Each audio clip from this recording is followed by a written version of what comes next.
Okay, so let's finish that up here to create the side of the tire. So to do that, just select in the edge mode that edge ring here, or that edge loop, and let's go in and say extrude that. Hit extrude, so it takes a second here because of that high polygon stuff that's going on. Hit R to scale, and then scale it in to where you want to have that. I think I'm going with this one here. That should be enough, maybe a little bit more. So okay, so now we can go in here and say we want to select faces, and we want to select the whole face ring here, face loop, and say we do another extrusion, and again it takes a second to calculate, and then here hit that scale Z button, just click on that and then scale it down here to bring it somewhere about here, and then yeah, we could also bring that out, maybe just a little bit more.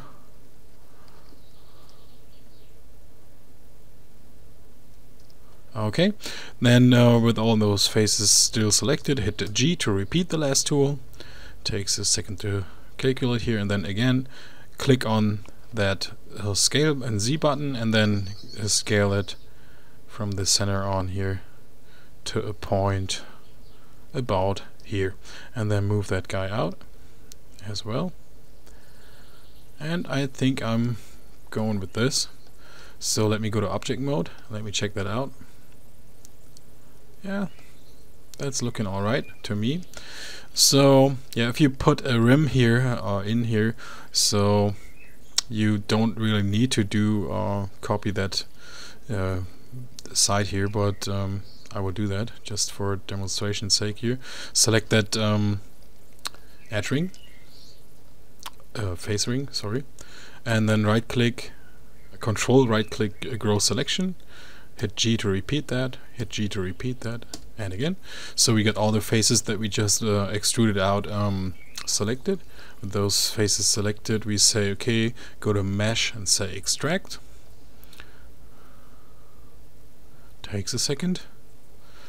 So with that extracted, let's select that new object here, and let's say okay, we want to copy that over. That's not a big deal. So first of all, let me delete the history. So after the extrusion, it automatically sets the pivot here to the center of the grid. In my case, it did. So now hit Control D and then scale -1 in X again. So now we have to bring that guy to its position, which is not a big deal. So first of all, we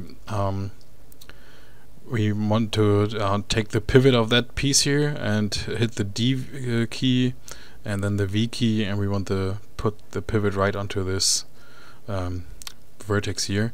And then let me turn on wireframe unshaded, and now I want to snap that in X, so move it in X first and then say okay, hit the V key and hover over one corner thing here. So now you see, alright, this is actually sitting right on that edge there.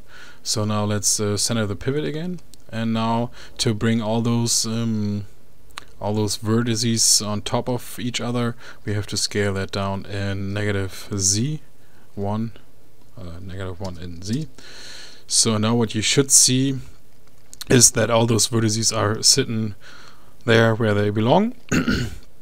And now we go in here and say okay, we want to get this back together. Go to object mode and select all of those objects and say okay, we want to combine those, and then go to vertex and then select all of those vertices and say merge. So there you go. So we get one piece. So we had 3 pieces, now we have 1 piece left here. So with that done, yeah, let's go on and try to create simple UV layout for that side here. I don't take care of laying out the UVs for the thread, so yeah, so let's do this. Yeah, let's go in here and select a few faces. this one here, and then shift and double click on the next face, control right click row selection, hit G to repeat that 2 times here. And now with those faces selected, we can create a planar mapping. Go up here to create UVs. Under planar mapping, the options box should be x-axis. That's all good. I don't want to create a new UV set for that, so just hit project. So we have the UVs laid out for this part. And now let's go into the UV texture editor. Go to face mode, select all of those faces here. And then we go up here to edit and say invert the selection. And for this one I'm doing or for the rest of that tire, I'm gonna create an automatic map, and I put that onto a new UV set. So check on this little box here and say UV set 1. Okay, say project. Takes a second. So with that done, let's open up the texture editor to check out what we have there. So yeah, what you see here, if I select the whole object in the background, you see, okay, we got the main pieces there. So if I select those faces here, that should be on the other side. Yeah, it is. Okay. So now we only care about the if you go up here to the UV sets, the map 1. It takes a second to load up here because of the high polygon amount. So if I select the object, you see, okay, I still have some UVs in the background here that I don't want. So let's go in here and say we switch back to the UV set 1.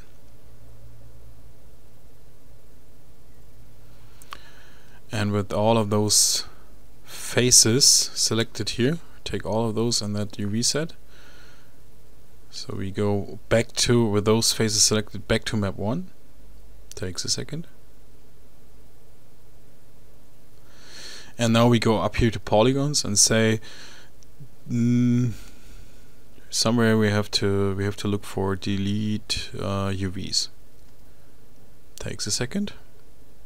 Again. So now we have on this map 1 we have only our ring here, and that's fine. That's exactly what we want. So let me check out how this is rotated. So I select those faces here. That's fine. So this is up, and alright, so with that object selected, go up here to polygons and say UV snapshot. Let's create yeah, I know the bump map that we're gonna download, that's a 4K map. But okay, we just leave it as a 2K map, and we say put that into the images folder and say tire side UV, and say okay, we want to save that out. And now with that saved out, I'm going into the next video, so I'm gonna pause this one and yeah, go into Photoshop and bring that bump map in, and then going back to Maya and yeah, show you how you can put that on. Alright.